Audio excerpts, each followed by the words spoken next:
Lou on the over the radio. Pardon? Along with Dutch Reagan. Yeah. But back then we picked it out all by hand with pick and shovel, and it'd come in layers. Some layers would be 2 inches, some 4 inches, 8 inches, and it would lay in layers. Evidently was developed that way, but way back when. And we'd break it out. We did a little dynamiting, but at first we'd pick that out, and finally then we bought an old steam shovel. Paid $250 for the old steam shovel and sat down here in the weeds in Waverly, and we had a cat. We never saw the owner. The guy owned it in Wisconsin. We called him up and bought it over the telephone, and we brought it out here. And of course, I was going to be the operator. So I told Vern, I said, "You turn on the head." After we got about 100 pounds of steam on that boiler, the steam was shooting out all over, and I says, "Turn on the header valve." So Vern gets up in the way back there, and he turns on that header valve. And after he turns it on, he pulls the valve off, and that whole cab just filled with steam. Well, all the motors, we had 3 motors, and all the motors started going, and of course I didn't know how to stop the blooming thing. The whole cab was full of steam, and I told Vern, "Stop this thing." Well, he says, "I can't find the header valve." So we were top engineers, boy, I tell you. Yeah. So I don't. Roger, Maryland, come on up here. You've got a lot to add to this. They spent a few hours and years down in this area. Marion, you're the best looking of the two. Well, I've got to start first because whatever Roger says is not the truth anyway. We had a wonderful playground here, as you can see. Lots and lots of acres and lots of places to play. And I don't know if any of you are old enough to remember a radio program called Terry and the Pirates. No, Apparently no. not. Well, sorry about that. Dean does. Yeah, it was a great show, and we would come home from school and listen to it and then run back in the quarry and act it out. And in those days, there was a lot more space as far as little hills and lakes and so on to run around. Fortunately, we did know how to swim. I don't remember that we ever fell in. Another story that happened when we were really young, and it was probably more Roger than me, but we used to get in trouble once in a while, and Mother, she spanked everybody with a yardstick, even the dog. So we knew when she got out that yardstick, we were in trouble. However, we could run faster. We would run out here, and she knew she couldn't catch us, but she would say, "Okay, you can run if you want, but when you come back, it's going to be twice as hard." So that was a big decision. We take it now, we go. But Roger was borderline pest brat, and I was never really afraid of Roger snakes. Sweet Shield. I was never afraid of snakes until Roger, and now I'm scared to death of them to this day, because living on the river you have lots of snakes, and Roger he knew how to push my butt. He would pick the snakes up, chase me with them, get as close as he could, and then throw them on me, and I don't even think he got punished for that. One thing about getting older, you don't remember those things, right? I do. When Wilbur talked about the province, don't you wonder how they ever made a success out of this? I mean, they didn't go to school, they couldn't read manuals. How'd they ever do it? It's interesting as far as the house is concerned, because in 1937, when I was born, the house wasn't here. In fact, I lived with Grandma Schield for a number of years. And Father had cut a tree down across the river, waited till the spring, and floated the tree across. Cut the tree into 2x4s and built the first house. It was 2 rooms. It was a kitchen, no running water, and a bedroom. That was it. And we had an outhouse. Now, can you people imagine an outhouse? We had a 2-holer. Who would want a 2-holer in August or January? Or any time. And then I moved in. I was 8 years old before I got out of diapers. I'm not going to go out there and That wasn't the reason. And it's interesting, when Father had sold this, because this was the original home, and then it was added on to, and we found some of the original papers, it was like $500 for the entire house. Yeah, it's amazing. Some of the things that we did, I remember, and Wilbur probably remember too, we didn't have any money to go into town to go into the circus and things and the Ferris wheels, and so Father would put us in the bucket of the big. Was that was Lorraine, wasn't it, or no, Coring. Coring. And then he'd spin us around, and that's our merry-go-round. And one situation here, there's a lot of people who are descendants of Muggs, right?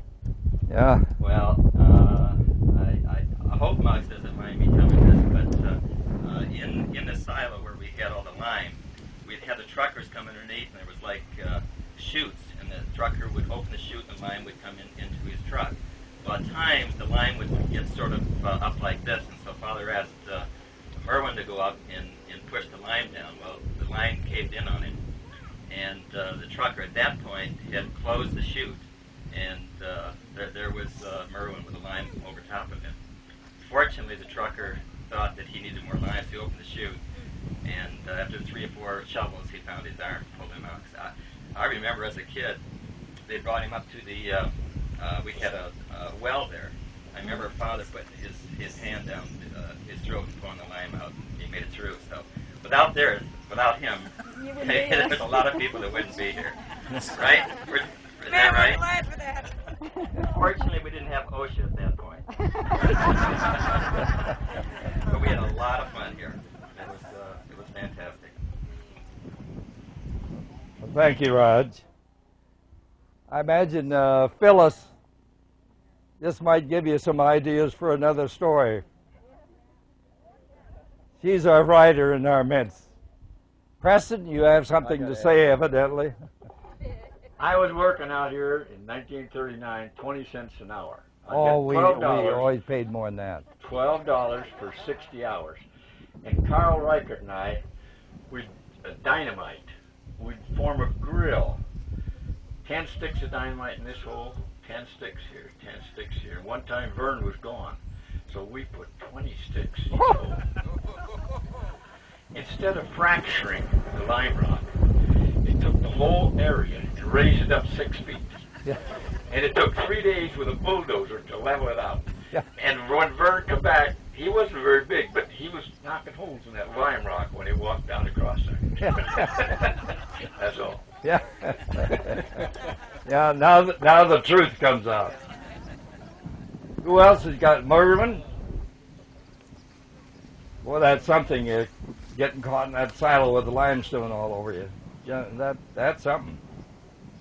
I remember that all I could do is I spit and I screamed and I tried to move my little finger and I couldn't move. And that was it. And Margie said at one time she thought she heard, and she was up now, she thought she heard somebody scream. But it was so quick that, you just, every time you breathe out, you couldn't breathe back in because But Vern was gone buying a crusher. He was up in Virginia buying a crusher one time. And Doc Woods was the main dog in the manger at that time. He was the operator. And he was taking care of the pit. And I took some dynamite down to one of the lagoons down here, and I threw it in the lagoon. And I'll tell you, we had carp. And Aunt Mert was living about a half mile over here, and we took that over to her, and she canned it. And you've never tasted dynamited carp in your life. And after I asked her it happened, Doc Woods came to me and he took me up and he took me off one side. And he says, "Now, Mugg," he says, "I don't think Vern would like you to be doing that. You're supposed to be helping out." And boy, he made me feel about that tall too about that time. So by golly, that's why I'm so sure. Mugg, how old were you when you did that? When I was working out here, 13. Child labor. Well, after that dynamiting business, that was like Tums, wasn't it? Yeah, right. Didn't need any Tums after that. Any other questions at the moment? Well, now we're talking about the quarry, but now let's talk about the Bantam Company. This building wasn't here. There was a quarry here. Way back there, there's a hip roof barn. That way back there, you can see a little bit of the hip roof. That barn was over there, probably where those cattle were. And that's where Vern built the first machine. We'll see that first machine when we go down to the museum. And because of the quarry, Vern built the machine. That first machine, Vern never, I'm sure, didn't have any idea that there was a business connected with that machine. He needed a small machine to work in the quarry and load the trucks. So he just took some used parts, construction machinery horse, several other Model A motors, put it together on a turntable. And when that machine was working, one of the gentlemen that hauled lime here, Mr. Stropman, over to Denver, he saw that machine. He says, "Hey, I need that machine in my quarry." He had a gravel pit, and he hauled gravel to the farmers' lanes, things of that nature. And so Vern decided, well, yeah, I'll sell it to him. So he sold it to him for probably $1,000, $1,500 or whatever. And so Vern turned right around, well, listen, I'll build another. I'll build it a lot better because I built one. So Vern turned around, built another. And then Bachhaus up in Sumner, he had a gravel pit. And so he was hauling a lime here too, and he saw that, I need that. So Vern sold him the second one. Well, the summer of 43, I was out here helping Vern in the quarry because the vegetable business, I was in the wholesale business in Indiana. Vegetable business was very, very low because everybody had gardens. And I remember sitting down in front of Roy's Hamburger there. Vern and I were sitting in the car, and we got talking about this small machine. And we said, I think we got a market. We just knew that there was hundreds of these little gravel pits around in the country, and they didn't need a big piece of equipment because they only had sometimes only one and sometimes two trucks. So it isn't something, well, boy, we need a big 3/4 or yard and a half. No, they just needed an inexpensive small machine. So we decided at that time, I think we got something for the market. And I decided then, and I don't remember even saying that, well, listen, why don't we start this fall? So I went back to Anderson, Indiana, and sold out my vegetable business, which didn't take a great deal to sell vegetables, got through with that. And I come on out, and the first year in that barn, Vern and I and Melvin Holmes, who was a welder out of Plainfield, we built 9 machines the first year. And they were all out of used parts because then we couldn't get anything new. You couldn't get new motors, things of that nature because of the war.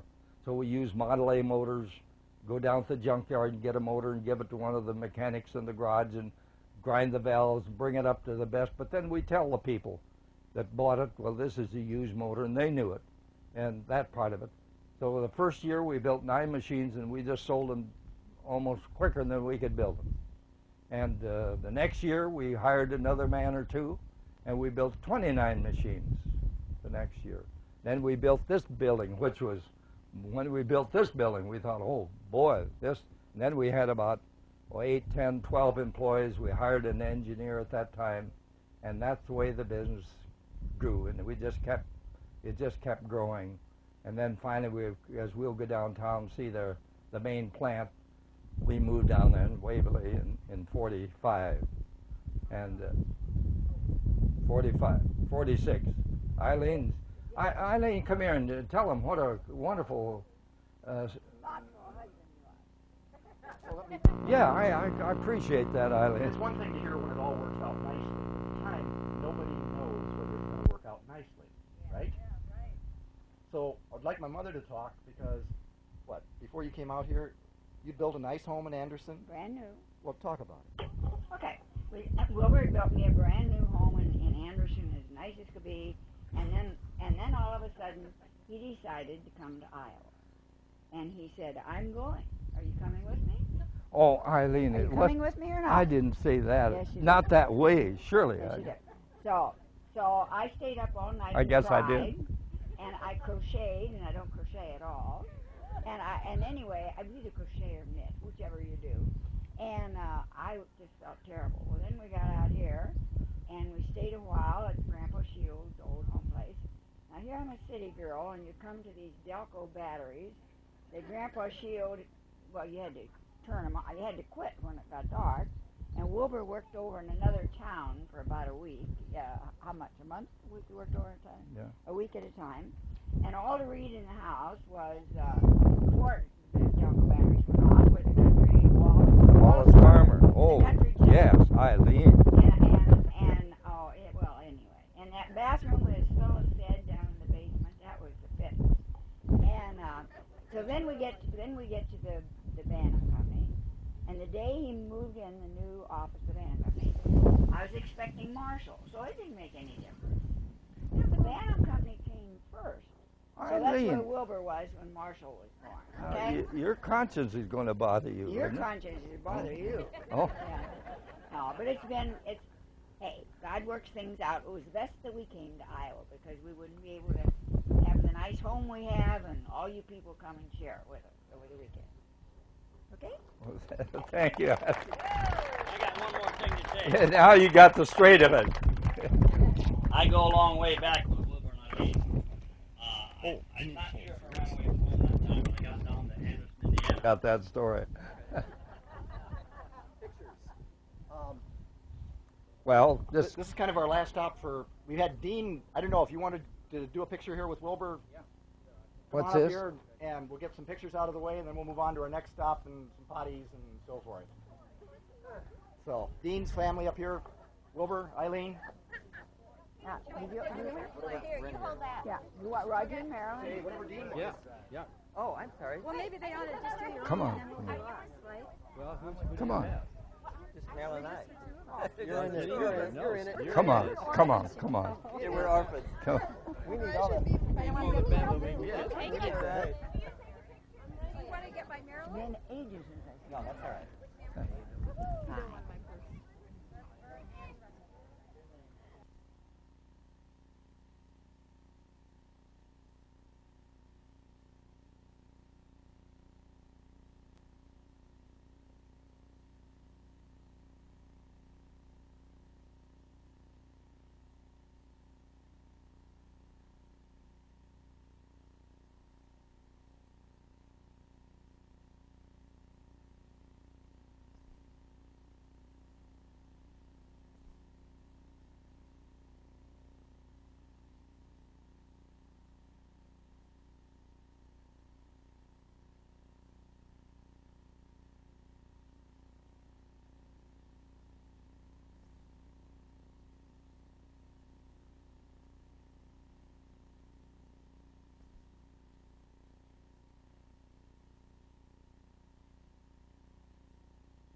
No. Okay, thanks. So you got this is the family years ago. Three nephews and neighbors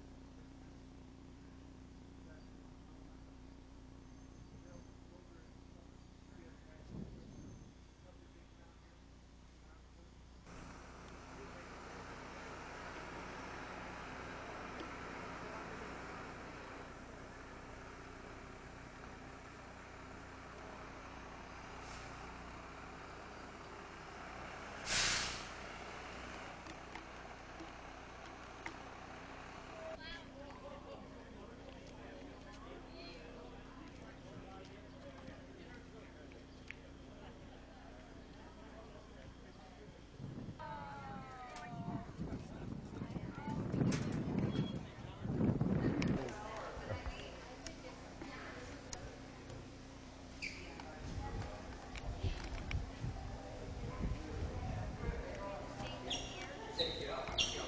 pavers. Hey, Grandpa, you know what I noticed? What? They haven't changed the machine hardly at all since the 63 model. Is It's that- the same damn machine. Isn't Yeah, it? yeah. Made a good one.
Roper up on top of here, and it's out there for getting what we finish.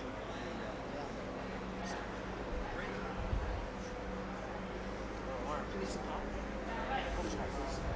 Sure, I'll take one. Fine, 'cause this is the last time. I think I got a grievance again. Well, no. Well, this right here, we're in the original building. The overhead crane. You know, that center is, and that other post over there is where to this post is 80 foot, and the building was 200 foot long. And this was our original building that we built. Miller Construction out of Waterloo built the building for us. And then they had a little office connected with it, a very small office. Yeah. No, they don't use the big office, do they? He's so busy, right? Or do they? Oh, I think they do. Do they? Oh, yeah, I know. Well, Okay. get Bob Hickle and we'll... Oh, Hello, everybody. Our host here today. Very thankful that he's agreed to let 100 people come through a manufacturing plant on a Saturday. So I think we need to give Leon a round of applause here. that's good.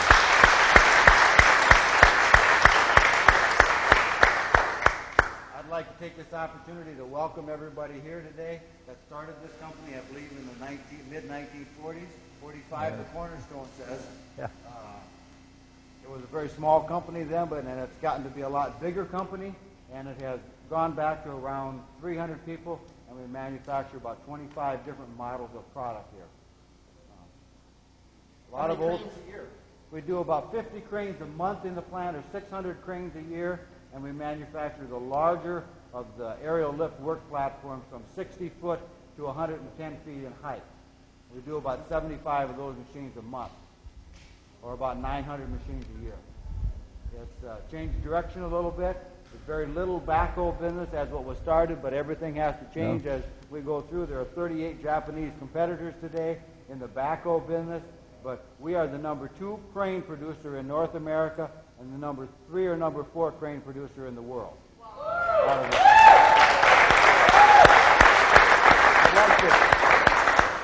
I'd like to introduce Dave Stevenson, Human Resources Manager at the plant, and he can tell you a little bit about the people and who works here today and where they come from and how long the longevity of the people have. There's a lot of them here that worked here for a long, long time.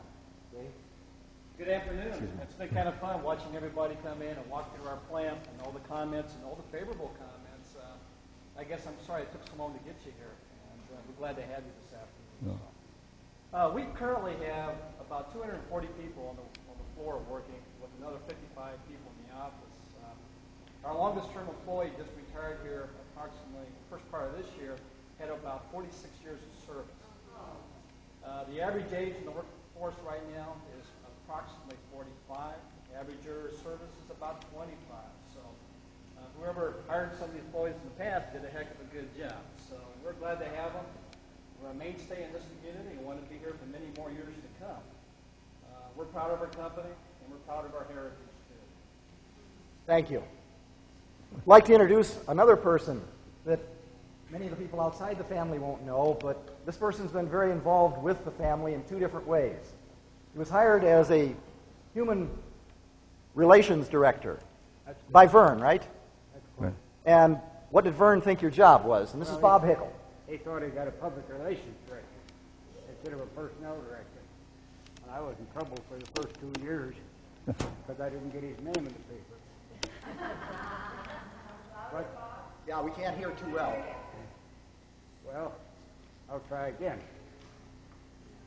I came here in 1951. The company was 6 years old, and it was an awful mess.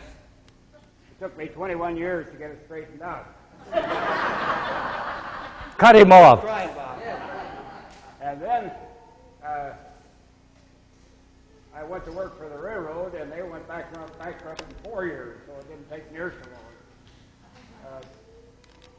When I came to Waverly to have Wilbur interview me, I met him at his house, not the one where he lives now, but another one. He lined up those 4 little boys, and they all sang, "I'm a sweet little petunia and onion patch."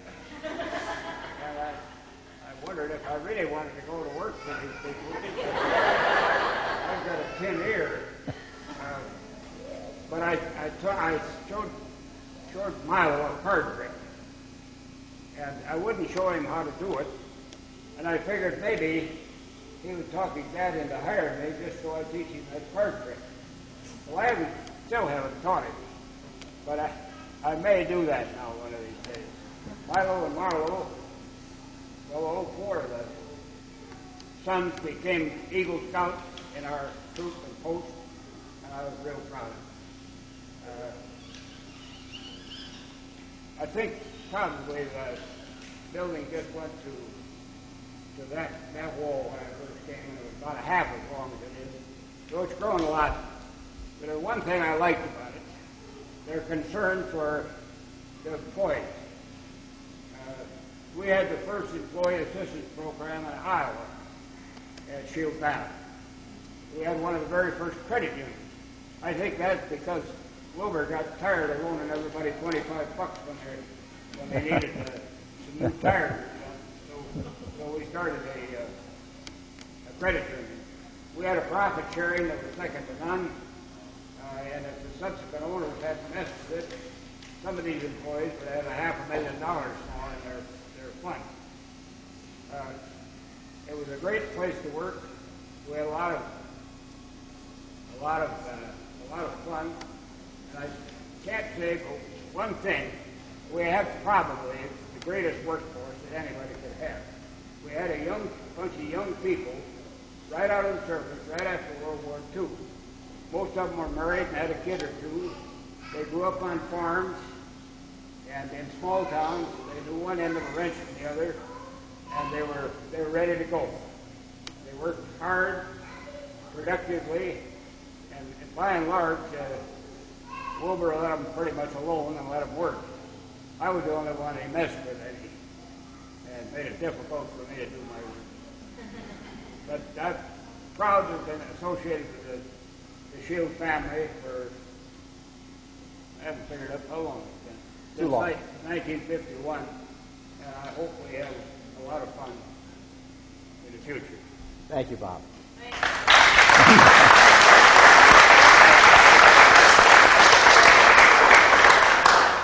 Well, maybe we can start talking with this platform. Did you make things on this, or why did you have it out here? What did it do? Boy. Or this kind of... What were you... Just build a dam? I don't know if this platform was here, but I remember the stories the old timers said whenever there was a problem in the plant, they stood right here and addressed the problem until they got it resolved. Yeah. That's kind of what happened. That's right. We had a lot of input from the employees, and we still try to do that today when there's a problem. And we do have our fair share of problems, but the crane that you see right to the left of us here, we have 92% of the market share in North America with that crane today. And that started with a lot of the people that have been here for a lot of years. What size crane? That's a 30-ton truck crane, and we're going to do about 150 of those cranes a year this year. So of the truck crane market? Of the truck crane business of that class, we have about 90% of that market. And that class is 30-ton class. the whole 30-ton class. 30-ton. I'd like to give you a little hat, Wilbur. This is a little change from the Bantam days. This is where we're at today. And it says Terex Cranes, worldwide operations in 19 different geographical locations that this company is affiliated with today. Well, thank you, Around the Mr. world. President. Thank you. Thank you.